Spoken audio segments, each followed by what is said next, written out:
तर बघा मित्रांनो, तुमची वहिनी पहिल्यांदी वावरात काम करू राहिली.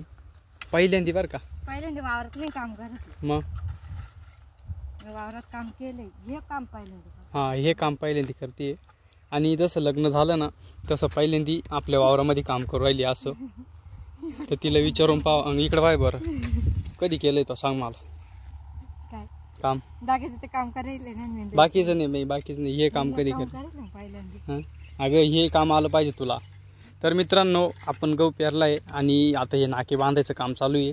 तर समजा मी जर कुठं बाहेर गेलो असतो तर हे काम मीला करावंच लागलं असतं. मग मी कोणाला विचारलं असतं. त्याच्यामुळं आता मी हिला कामाला लावून दिलं आहे. म्हणजे कसं, जेणेकरून पुढच्या वेळेस आपण करू काही गहू बिहू केला ना मग मला गरज पडणार नाही हिला. त्याच्यामुळं मी आता हिला शिकून देऊ राहिलो. तर हिने शिकलं पाहिजे, बरोबर आहे की नाही मित्रांनो? काय ग, बरोबर आहे की नाही? बरोबर आहे. हां, मग आवर बाटा. तुम्ही मलाच कामाला लावणार आहे माहिती. मग तुला नाही, मग कोण काम करणार आहे? आताच लावून राहिले कामाला, तर नंतर काय? मा जोडीला तूच काम येणार, दुसरी येणार नाही. काय दुसरी येणार नाही. तसं असं तर मला सांग, ती आणाय तयारी मी.